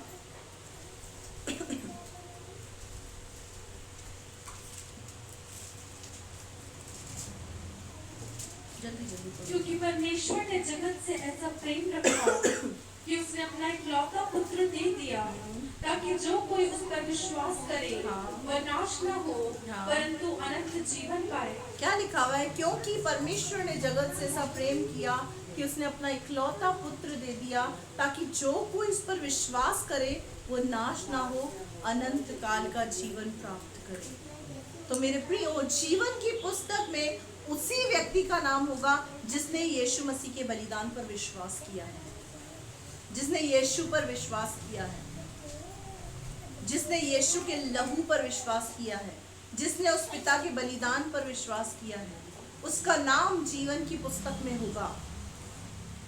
और जीवन की पुस्तक में जिसका नाम नहीं होगा वो नरक में डाला जाएगा। तो इसका मतलब जो यीशु मसीह पर विश्वास नहीं करते वो नरक में जाएंगे। ये परमेश्वर का वचन कह रहा है। क्यों परमेश्वर धीरज धर रहा है? मेरे प्रियो, कई बार मैं प्रभु से पूछती हूँ इस बात को कि प्रभु अब और क्या बाकी रह गया है देखना। छोटी छोटी लड़कियों के रेप्स हो रहे हैं, मर्डर्स हो रहे हैं, एसिड अटैक्स हो रहे हैं, न जाने ऐसी ऐसी वारदातें हो रहे हैं। खुदा, अब तू क्यों नहीं आ जाता? अब तू क्यों अपने पुत्र यीशु को नहीं भेजता? उस समय तुरंत प्रभाव से प्रभु का एक आंसर मेरे कान में आता है कि अभी और भी बहुत सारी भेड़ों का मेरे भेड़शाला में आना अवश्य है। मैं सिर्फ 2-4 के चक्कर में जो ऐसा काम कर रहे हैं, पूरी सृष्टि को नरक में पटक दूं, क्या ये उचित है? मैं उसी समय समझ जाती उस बात को, नहीं परमेश्वर, मैं गलत थी, तू सही है। सिर्फ 2-4 जो अपराधी हैं, उन अपराधियों के चक्कर में संसार आधे से ज्यादा लोग नरक चले जाएं। शैतान तो यही चाहता है कि ऐसा काम हो पृथ्वी पर और परमेश्वर को क्रोध आए, परमेश्वर जल्द से जल्द अपने पुत्र को भेज दे, ताकि जितने लोग प्रभु पर विश्वास नहीं करते, अनरीति चल रहे हैं, पाप में है, अधर्म में है, वो सबके सब नरक में चले जाएं और नरक भर जाए। स्वर्ग कुछ ही लोगों से भरा है। इसीलिए परमेश्वर अपने पुत्र यीशु को नहीं भेज रहा है। हालेलुया। यहाँ लिखा हुआ है, जिसका नाम जीवन की पुस्तक में नहीं होगा वो अधोलोक में डाल दिया जाएगा, नरक की झील में चला जाएगा। हो गया बेटा कंप्लीट ये? अब पढ़ो प्रकाशित वाक्य 12 का 6 से 17। पहला काम क्या करना है? यीशु मसीह के बलिदान पर विश्वास करना है। अब क्या करना है हमको? ये तो हमने कर लिया, हमने विश्वास किया, तभी तो हम यहाँ बैठे हैं। हमने विश्वास करा यीशु मसीह पर, हम यीशु मसीह पर ही विश्वास करते हैं, तभी तो हम यहाँ बैठे हैं। और क्या करना है? प्रकाशित वाक्य की पुस्तक 12वां अध्याय छठी आयत। 22वां अध्याय बेटा। यीशु का पुनरुत्थान। फिर उसने मुझसे कहा, हाँ। ये बातें विश्वास के योग्य और सत्य है। ये बातें विश्वास के योग्य और सत्य है। इस पर अंडरलाइन करें। इसमें जो बातें लिखी है वो विश्वास करने के योग्य और सत्य बातें लिखी हुई है। इसमें कोई भी झूठ और फरेब नहीं लिखा हुआ है। आगे, प्रभु ने हाँ। जो भविष्यद्वक्ताओं की आत्माओं का परमेश्वर है, हाँ। अपने स्वर्गदूत को इसीलिए भेजा, हाँ। कि अपने दासों को वे बातें जिनका शीघ्र पूरा होना अवश्य है, हाँ। दिखाए। हाँ। आगे, देख, मैं शीघ्र आने वाला हूँ। धन्य है वह जो इस पुस्तक की भविष्यवाणी की बातें मानता है। मैं वही यूहन्ना हूँ जो ये बातें सुनता और देखता था। जब मैंने सुना और देखा तो जो स्वर्गदूत मुझे ये बातें दिखाता था, मैं उसके पांव पर दंडवत करने के लिए गिर पड़ा। अब क्या लिखा हुआ है? ये जो बातें यूहन्ना लिख रहा है, यूहन्ना से परमेश्वर का आत्मा लिखा रहा है, ये सब बातें सत्य है और विश्वास योग्य बातें हैं। यहाँ क्या लिखा हुआ है? प्रभु ने जो भविष्यद्वक्ताओं की आत्मा का परमेश्वर है, अपने स्वर्गदूत को इसलिए भेजा कि अपने दासों को वे बातें जिनका शीघ्र पूरा होना है दिखाए। मेरे प्रियो, यहाँ पर जो यूहन्ना लिख रहा है ना, एक स्वर्गदूत खड़ा होकर उसको दर्शन में दिखा रहा है। वो जो जो चीजें देख रहा है और उस चीज को वो लिख रहा है। ये भविष्य में होने वाली बातें हैं। ये अभी हो चुकी नहीं है, ये होने वाली है। उन बातों के बारे में क्या कर रहा है? स्वर्गदूत इसको बोल रहा है और यूहन्ना उस चीज को रिटर्न कर रहा है, उस चीज को लिख रहा है। और क्या बोल रहा है? देख, मैं शीघ्र आने वाला हूँ। धन्य है वे जो इस पुस्तक की भविष्यवाणी की बातों को मानता है। हालेलुया। कौन ब्लेसेड है? कौन ब्लेसेड है? जो इस पुस्तक की भविष्यवाणियों को मानता है। क्या हम समझ पा रहे हैं इस बात को? जो फिजूल की भविष्यवाणियां मानता है वो नहीं। मेरे प्रियो, अक्सर फुटपाथ पे या यूट्यूब के अंदर या फेसबुक के अंदर कुछ ऐसी आती हैं, एप्स आती हैं, गेम्स आते हैं जिसमें होता है राशिफल, और आपकी राशि के हिसाब से बता सकते हैं आपका भविष्य कैसा होगा। और कुछ मतलब आप जिस महीने में आप पैदा हुए हैं उस महीने को टिक करें, फिर आपको आपका स्वभाव कैसा होगा, आपकी नाप के हिसाब से बताएंगे आप कैसे व्यक्ति हैं।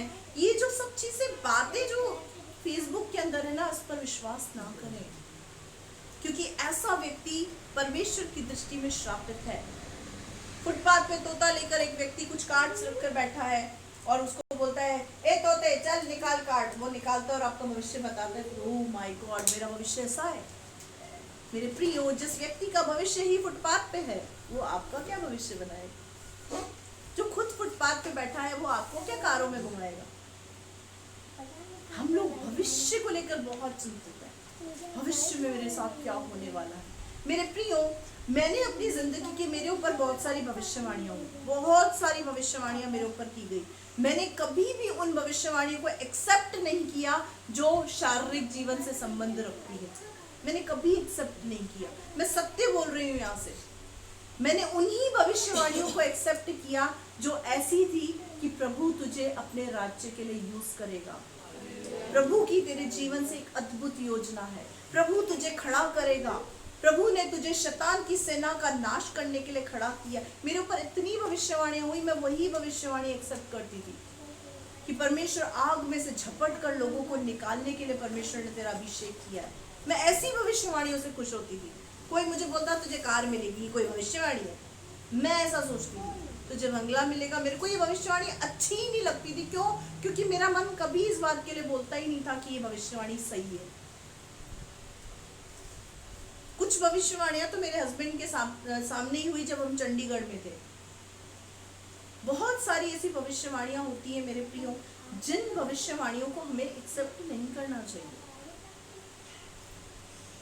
परमेश्वर ने, किसी दासी ने मेरे ऊपर किया था जब मैं सेवा में भी नहीं निकली थी। प्रभु की कोई दासी बाहर से आई थी, उसने मेरे लिए भविष्यवाणी करी, कोटा शहर के अंदर परमेश्वर ने तुझे अपनी सेवा के लिए रखा है और आग में से झपट कर तुझे लोगों को निकालने के लिए तेरा अभिषेक किया है। उस भविष्यवाणी को मैंने एक्सेप्ट किया, उसमें अपने गर्भ में उसका धारण किया और मैंने इस बात पर प्रतीति की कि नहीं, ये भविष्यवाणी मेरे लिए है। देखो आज प्रभु ने कहाँ खड़ा कर दिया। हालेलुया। पूरी हुई ना, ये भविष्यवाणी हुई ना पूरी। क्योंकि क्या लिखा हुआ है इसमें लिखा हुआ है, देख मैं शीघ्र आने वाला हूं, धन्य है जो इस पुस्तक की भविष्यवाणी को मानता है। शाऊल के लिए क्या भविष्यवाणी हुई थी? शाऊल 39 करोड़ क्या आसामी था। करोड़ों की संपत्ति को छोड़कर शाऊल प्रभु की सेवा के लिए आया। क्यों? क्योंकि हनन्याह नाम के एक प्रभु के दास ने उसके लिए भविष्यवाणी की थी कि अन्य जातियों में तू सुसमाचार प्रचारक का काम करेगा, परमेश्वर ने तेरा अभिषेक किया है। कोई भी भविष्यवाणी बाइबल की खोलकर मुझे बता दो जो ये बात दर्शाती है कि तुझे कार मिलने वाली है, तुझे बंगला मिलने वाला है, तेरे साथ ये होने वाला है, तेरे साथ वो होने वाला है। इस तरीके की भविष्यवाणी आपको वचन में कहीं नहीं मिलेगी। वचन में एक बात जरूर लिखी हुई है जो मैं अक्सर बोलती हूँ, पहले तुम उसके धर्म और राज्य की खोज करो तो ये वस्तुएं खुद ब खुद आ जाएंगी। इसकी भविष्यवाणी करने की, करवाने की जरूरत ही नहीं है, खुद ब खुद आ जाएंगी। पहले तुम उसके धर्म और राज्य की खोज तो करो।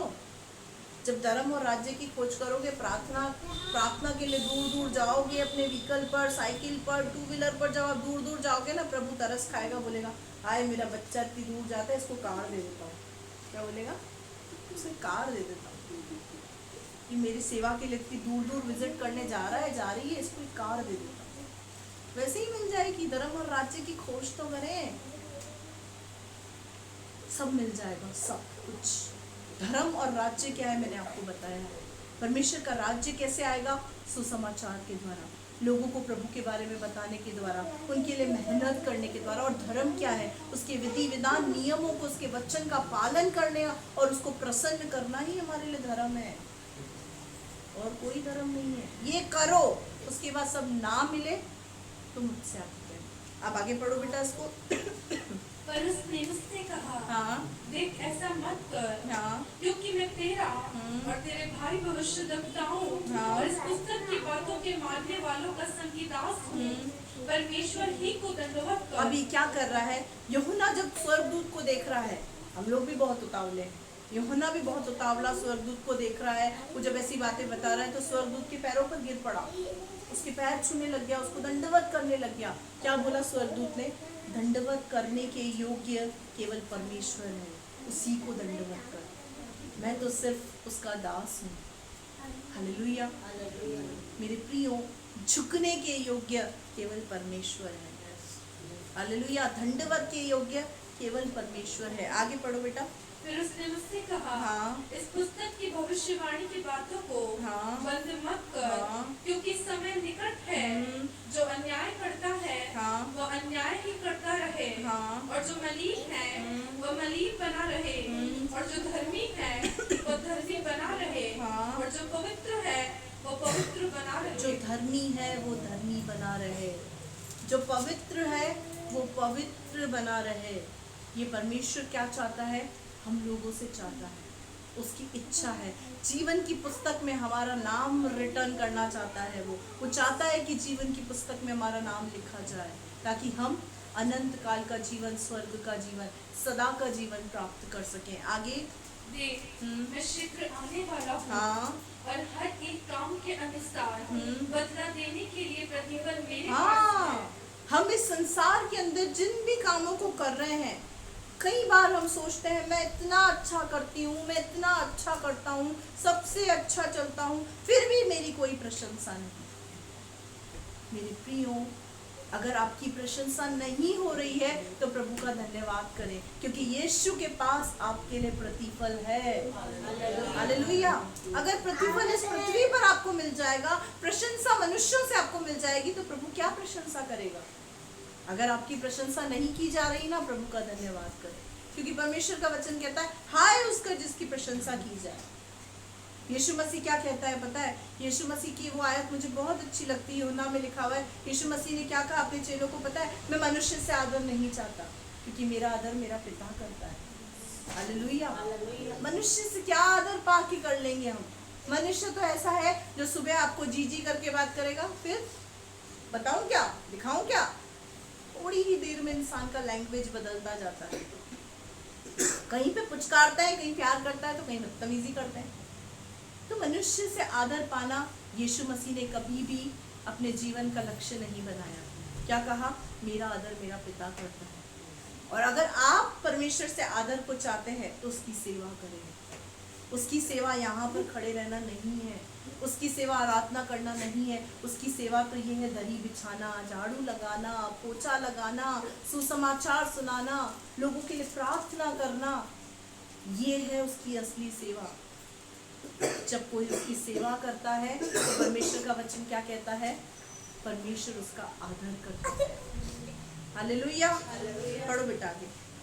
अल्फा और ओमेगा, हाँ। पहला और अंतिम, हाँ। आदि और अंत हूँ। अब यहाँ पर यीशु मसीह क्या कह रहा है? मैं अल्फा ओमेगा, पहला अंतिम, आदि और अंत, यानी सब कुछ मैं ही हूँ। इस संसार में तुम्हें प्रतिफल मिले या ना मिले, लेकिन तुम्हारे अच्छे कामों का प्रतिफल मेरे पास है। हालेलुया। आगे। धन्य वे हैं हाँ। जो अपने वस्त्र धो लेते अब हैं। जीवन की पुस्तक में किसका नाम जाएगा? पहला तो जिसने यीशु पर विश्वास करके पश्चाताप किया। पश्चाताप क्या होता है मैंने आपको बता दिया। गलती गुनाहों को मानना, उसे छोड़ना, ये पश्चाताप की परिभाषा है। अपनी गलती गुनाहों को मान लेना, उसे छोड़ देना, उसे पश्चाताप कहते हैं। ऐसे ही परिभाषा लिखते हैं स्कूल में इसी तरीके से परिभाषाएं चलती है। यही एक परिभाषा है जिसको अपने अंदर जहन में उतार लें। अपनी गलती गुनाहों को मान लेना, उसे छोड़ देना, उसे ही पश्चाताप कहते हैं। मानने से काम नहीं चलेगा, उसको छोड़ना पड़ेगा, तब आप सही पश्चाताप की ओर। आपने विश्वास किया, आपने पश्चाताप किया, उसके बाद अब क्या ड्यूटी है हमारी? विश्वास तो कर लिया हमने, पश्चाताप भी कर लिया, अब हमको क्या करना है? अपने वस्त्रों को यीशु के लहू से धोना है। धो दिया हमने, अब आगे। क्योंकि उन्हें जीवन के वृक्ष के पास आने का अधिकार मिलेगा। हालेलुया। वो वृक्ष जिस पर 4000 साल तक पहरा लगा रहा, उस जीवन के वृक्ष के पास आने का आपको अधिकार परमेश्वर देगा। हालेलुया। उस अनंत जीवन में आने के लिए प्रभु आपको अधिकार देगा। जब आप जाओगे, वहां खड़े होगे, उस लाइन के अंदर खड़े होगे, प्रभु बोलेगा, आ मेरी बेटी, आ मेरे बेटे, तू इस राज्य का अधिकारी बने। हालेलुया। क्या लिखा हुआ है? भेड़ और बकरी के विषय में मैंने बताया था आपको मत्ती 25वें अध्याय से, कि भेड़ों को बकरियों से अलग करेगा, और अलग करने के बाद क्या बोलेगा? जो भेड़ है उनको क्या बोलेगा? मेरे पिता के धन्य लोगों, आओ उस राज्य के अधिकारी हो जाओ जो तुम्हारे लिए जगत की उत्पत्ति से मैंने रखे हैं। हालेलुया। वो किसको बोलेगा? भेड़ों को, जो यीशु के पीछे पीछे चलती है। हम सोचते हैं मैं यीशु के पीछे तो चलता हूँ, ये मेरे लिए। मेरे प्रियो, इतना आसान नहीं है। 7 के 70 गुने तक किसी को माफ करना आसान नहीं है। अगर कोई क्षमा करे, उसको माफ करके उसको वही दर्जा देना आसान नहीं है। माफ करके उसको गले लगाना, उससे वही रिश्ता रखना आसान नहीं है। हम सोचते हैं हम भेड़े हैं। भेड़ों का चरित्र बहुत अलग होता है।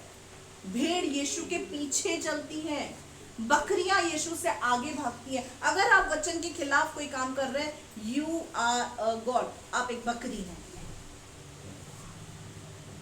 वचन के खिलाफ जो भी काम हो रहा है, आप बकरी हैं। आपको भेड़ बनने की जरूरत है। आप अपने आप को भेड़ बनने के प्रोसेस में डालें। प्रभु यीशु मसीह इसीलिए आने में देरी कर रहा है ताकि मेरी भेड़ें तैयार हो जाएं। इसीलिए वो देरी कर रहा है। वो देरी हमारे लिए अच्छी है, ताकि हम लोग भेड़ बन जाएं, और जो बकरियां बाहर घूम रही है ना, वो भी आ जाएं भेड़शाला के। हालेलुया। क्या लिखा हुआ है इसमें? जीवन के वृक्ष के पास आने का परमेश्वर क्या करेगा? उसको अधिकार देगा। जो आपने गुनाह किया, पाप किया, उसको यीशु के वस्त्र से धोना है। यीशु के नक्शे कदमों पर चलना है। जो वो कहता है वो करना है। उसमें प्रॉफिट है, लाभ है, हानि है, वो सब नहीं देखना है। ये नहीं देखना है कि मुझे इससे लाभ मिलेगा, मुझे इससे क्या लाभ मिलेगा, मेरी हानि होगी। मेरे प्रियो, जो व्यक्ति अपने लाभ और हानि को देखकर परमेश्वर के वचन को ताक पर रखकर चलता है, वो व्यक्ति प्रभु से कुछ नहीं प्राप्त कर सकता। चाहे मुझे लाभ मिले, चाहे मुझे हानि मिले, पर मैं चलूंगा यीशु के पीछे ही, मैं चलूंगी यीशु के पीछे ही। हम गीत तो बड़ा खूबसूरत गाते हैं, और गीत में विश्वासी लोग तो बहुत ही झूठ बोलते हैं। कुछ मिले या ना मिले, प्रभु की स्तुति हो। वो बड़े और मैं घटूं, प्रभु की स्तुति हो। सुबह गा के आते हैं चर्च में, कुछ मिले या ना मिले। एक रोटी कम क्यों दी मेरे को? एक रोटी के पीछे झगड़ा। सुबह गीत क्या गाया था? मेरे प्रियो, हम जो कर रहे हैं ना, वो हम अपने आप को जांचें कि हम क्या वाकई भेड़ हैं। गाते तो बहुत खूबसूरत है, कुछ मिले या ना मिले। वो बड़े और मैं घटूं, वो बड़े मैं घटूं, ये शब्द बहुत आसान नहीं है।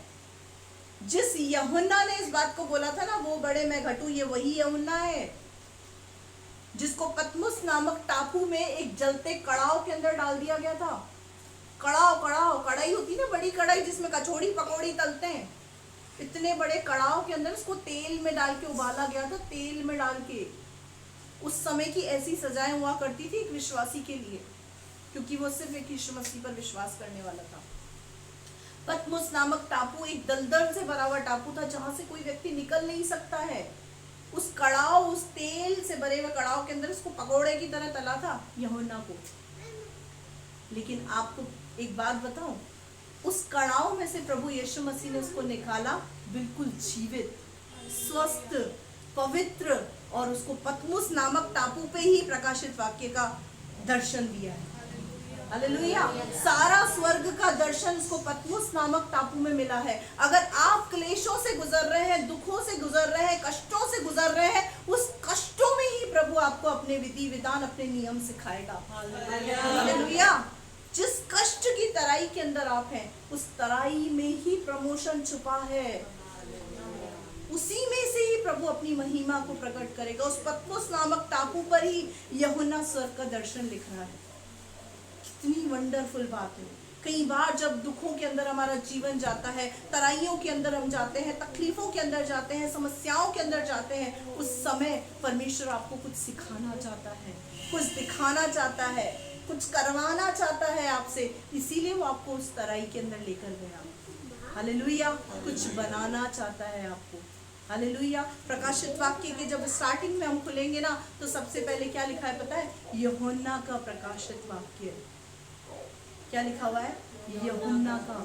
वो यूहन्ना जिसको पतमुस नामक टापू पर लोगों ने ये सोचकर फेंक दिया था कि अब ये मर जाएगा, कहानी किस्सा सब खत्म। लेकिन वहीं से प्रभु ने एक नया चैप्टर शुरू कर दिया। हालेलुया। मौत को जिंदगी में बदल दिया। हालेलुया। यीशु का दर्शन यूहन्ना ने वहां पर किया। वहां पर मेरे प्रियो, जब आप दुखों में होते हैं, तकलीफों में होते हैं, सही मायने में यीशु को आप तभी पहचान पाते हैं कि यीशु क्या है और ये संसार क्या है। जब आप तकलीफों में जाते हैं ना, तभी यीशु की मोहब्बत आप पहचान सकते हैं, तभी यीशु का आप पहचान सकते हैं। जब सबने इसको छोड़ दिया, ये पतमुस नामक टापू पर अकेला है, तब वो क्या कर रहा है? ऊंचे पर विराजमान यीशु को अपनी आंखों से देख रहा है। हालेलुया। जब आप दुखों में हैं, तकलीफों में हैं, समस्या में हैं, तभी यीशु को आप ऊंचे पर विराजमान देख सकते हैं। हालेलुया। आगे पढ़ो बेटा, इसको कंप्लीट करो। वे फाटकों से होकर नगर में प्रवेश करेंगे। फाटकों से होकर नगर में प्रवेश करेंगे। फाटक क्या है? दुखों से होकर वो कहाँ जाएंगे? जीवन की वृक्ष में जाएंगे, नगर में प्रवेश करेंगे। कौन सा नगर? सियोन नगर, स्वर्ग नगर में जाएंगे हम लोग। आगे पर कुत्ते। हाँ, पर कौन है जो नहीं जा पाएंगे? कुत्ते। अब ये कुत्ते कौन है? जो पाप का पश्चाताप करते हैं, फिर पाप करते हैं। पाप का पश्चाताप किया, फिर पाप किया, ये है वो कुत्ते। रात को पश्चाताप करते हैं, नहीं पीऊंगा, सुबह उठ के फिर लेके बैठ जाते हैं, ये होते कुत्ते। जो बोलते हैं अब से मैं गलती नहीं करूंगा, फिर गलती करते हैं, वो होते हैं कुत्ते। जो कुत्ता क्या करता है? अपनी उल्टी करता है और उसी को चाट लेता है। अरे घिन, सोचकर ही बहुत ऐसा अजीब सा लगता है, क्या बोल दिया, सुबह सुबह मन खराब कर दिया। मेरे प्रियो, जब आपको ये सोचकर घिन आ रही है, तो प्रभु जब हमको ऐसा करता है, देखता होगा, उसको कितनी घिन आती होगी हमको देखकर, कुत्ते की तरह। आगे और टोने, जो टोने टोटके करते हैं, बाबाओं आबाओं के पीछे भागते हैं, अपने भविष्य के पीछे इधर उधर भटकते हैं, नाना प्रकार के काम करते हैं टोने टोटके वाले, वो लोग। आगे और व्यभिचारी, कुदृष्टि डालने वाले, गलत संबंध बनाने वाले, अवैध संबंध बनाने वाले, विवाह से पहले के संबंध, विवाह के बाद अपनी पत्नी अपने पति को छोड़कर बाहर किसी के साथ गैर संबंध बनाने वाले, वो लोग कौन है?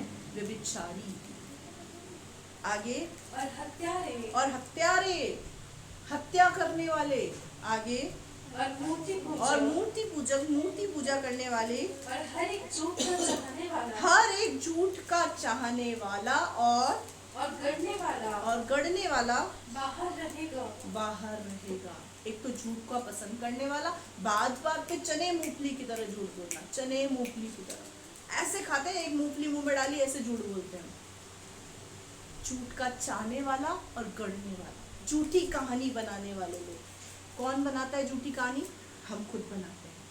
और कौन बनाता है? बॉलीवुड हॉलीवुड वाले बॉम्बे में बैठकर बनाते हैं। और हम कौन है? उसको चाहने वाले। वो क्या कर रहे हैं? गढ़ रहे हैं। हर मूवी के स्टार्टिंग में क्या लिखा होता है? ये फिल्म काल्पनिक है, ये सत्य घटनाओं पर आधारित नहीं है, कृपया इस पर विश्वास ना करें। लिखा होता है, नहीं लिखा होता है?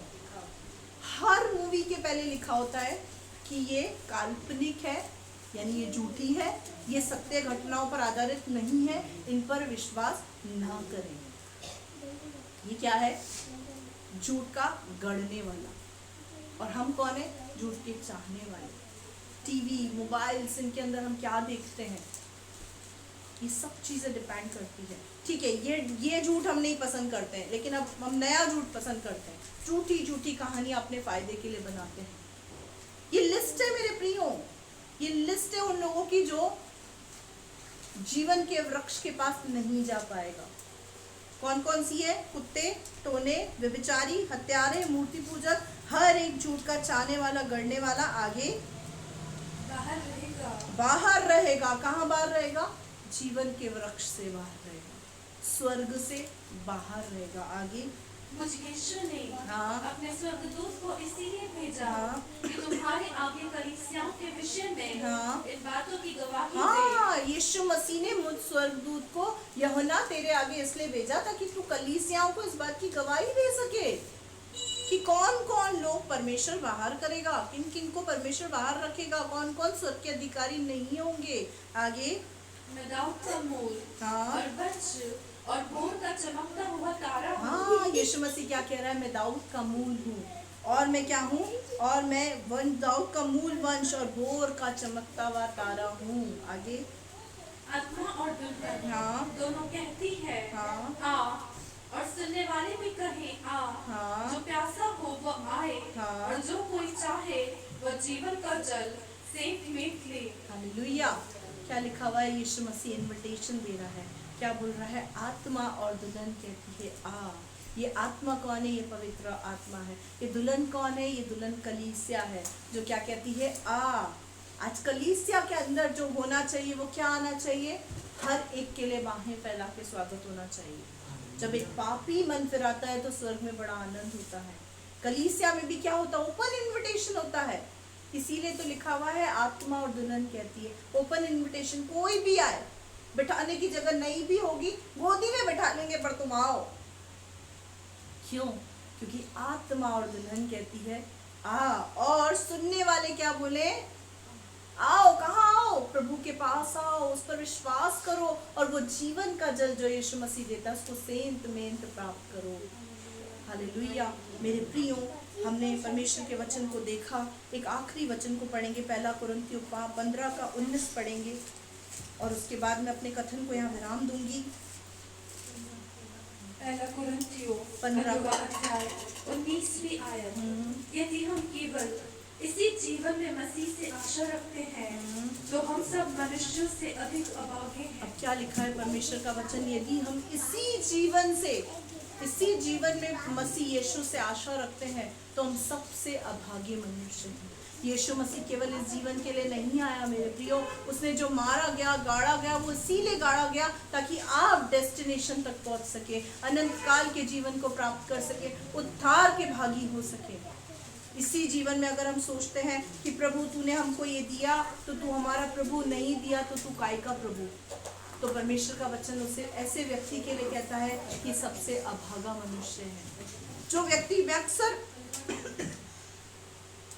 इस बात को कहती हूँ, जो व्यक्ति सिर्फ आशीष और चंगाई के पीछे आता है, छुटकारे के पीछे आता है, वो व्यक्ति अधिक समय तक प्रभु में नहीं ठहर सकता, क्योंकि उसका उद्देश्य सिर्फ आशीष, चंगाई और छुटकारे को प्राप्त करना है। लेकिन जो वाकई इस उद्देश्य से आता है कि मैंने प्रभु को जाना है, मैंने प्रभु को पहचाना है, मुझे उसके पीछे चलना है, वो व्यक्ति अंत तक स्थिर रह सकता है। हालेलुया। इसीलिए परमेश्वर का वचन क्या कहता है, जो इसी जीवन में मसीह यीशु से आशा लगाते हैं वो सबसे अभागे हैं। क्यों अभागे हैं पता है? आकर भी प्रभु के नहीं हो पाते, चले जाते हैं। सत्संग में आकर भी प्रभु के नहीं हो पाते, वो चले जाते हैं। इसीलिए परमेश्वर के वचन में जो आज हमने देखा, एक वो बड़ी भीड़ जो महाक्लेश में से निकलकर मेमने के लहू से अपने वस्त्रों को धोकर पवित्रता का, धार्मिकता का वस्त्र पहनकर जो वहां खड़ी है, उसको यीशु मसीह सराह रहा है। अगर आप भी चाहते हैं जीवन की पुस्तक में आपका नाम हो, तो जो लिस्ट आपने आज सुनी है वो पाप की लिस्ट है, उससे अपने आप को दूर करें। कुछ समय की आंखों की ठंडक होती है मेरे प्रियो, कुछ समय की। हम जिस चीज को देखते हैं ना, वो कुछ समय की चीज है। हम जिस चीज से प्रभावित होते हैं, जिस चीज को हम चाहते हैं, वो कुछ समय की चीज है। लेकिन जो परमेश्वर का वचन है वो सदा का है। हालेलुया। हम क्षमा मांगते हैं, फिर उस गलती में चले जाते हैं। ऐसी क्षमा से प्रभु खुश नहीं होता है। हम पश्चाताप पूरी तरीके से करें, पूरा रेपेंडेंस करें, अपनी गलतियों को मानकर उसे छोड़ना सीखें और प्रभु के पीछे चलें, क्योंकि हमारा फ्यूचर सेफ और सिक्योर है। हालेलुया। अपने भविष्य की ये चिंता करें कि इस संसार के बाद क्या मैं प्रभु के पास जाऊंगा, क्या मैं प्रभु के पास जाऊंगी, प्रभु कैसे लोगों को पसंद करता है, प्रभु क्या चाहता है मुझसे। इस चीज पर अपने ध्यान को लगाएं। अब अवश्य है कि आप उसके साथ स्वर्ग में भी राज्य करेंगे और इस पृथ्वी पर भी आशीष पाएंगे। हालेलुया। पृथ्वी पर आशीष पाना चाहते हैं तो स्वर्ग की खोज में लग जाए, परमेश्वर की खोज में लग जाए, यीशु को क्या पसंद है इसकी खोज में लग जाए। अवश्य है कि आपको वो परमेश्वर आशीष देगा। हालेलुया। आइए हम अपनी आंखों को बंद करेंगे। Thank you, Jesus.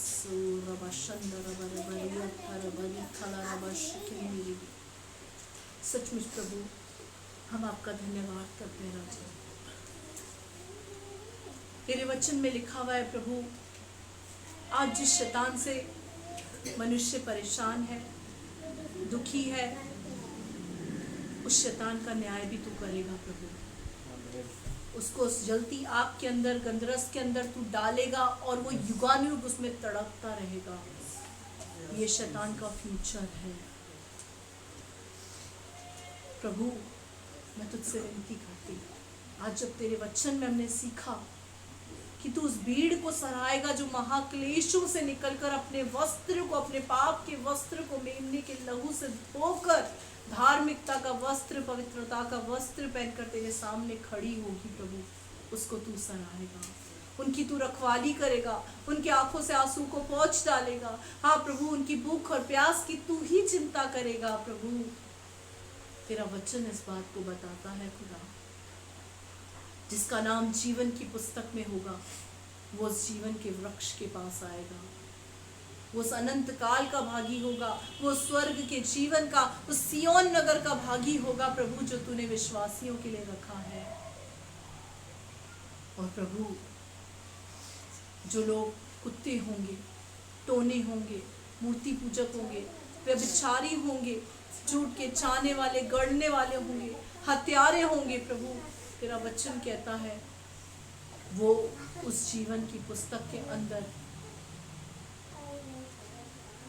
उनका नाम नहीं होगा और उस जीवन के वृक्ष के निकट उनको आने का अधिकार नहीं मिलेगा। वो नरक में पटक दिए जाएंगे। होने दे खुदा, ये जीवन सचमुच प्रभु 50, 60, 70, 80 साल का जीवन है। इस जीवन के बाद एक और जीवन है प्रभु, हमारी आशा उस पर होने पाए प्रभु, क्योंकि अगर हम इसी जीवन में मसीह तुझसे आशा लगाएं तो तेरा वचन कहता है हम सब मनुष्य से अभागे मनुष्य हैं, क्योंकि हम तुझे जानकर भी न जान पाए। तो प्रभु, हम अभागे हैं। होने दे खुदा, तेरे इस वचन के अनुसार तेरे बच्चों को तू चलने के लिए बल, शक्ति, सामर्थ्य दे। झूठ के चाहने वाले और गढ़ने वाले न बने प्रभु। सच्चाई की राह पर चले, सत्य की राह पर चले। चाहे तेरे वचन पर चलने में कोई भी कठिनाई का सामना करना पड़े, हानि को ही क्यों ना उठाना पड़े प्रभु, ये उठाने पाए ऐसी सामर्थ्य तू दे प्रभु। ऐसी सामर्थ्य तो हमको दे प्रभु कि तेरे पीछे चलकर प्रभु हम हानि से न डरें प्रभु। क्योंकि जो सचमुच तुझसे मोहब्बत करता है वो हानि से नहीं डरता प्रभु, वो हानि से नहीं घबराता प्रभु, वो कठिनाइयों से नहीं डरता प्रभु, वो सिर्फ सत्य की राह पर तुझे प्रसन्न करके चलता है प्रभु। मैं तुझसे विनती करती, कलीसिया को प्रभु तो ऐसा अनुग्रह कर खुदा, ऐसा अनुग्रह कर प्रभु कि तेरे वचन पर चलने के लिए चाहे इनको क्लेश उठाना पड़े, दुख उठाना पड़े, तकलीफ उठानी पड़े, ये उठाने के लिए तैयार हो जाएं प्रभु।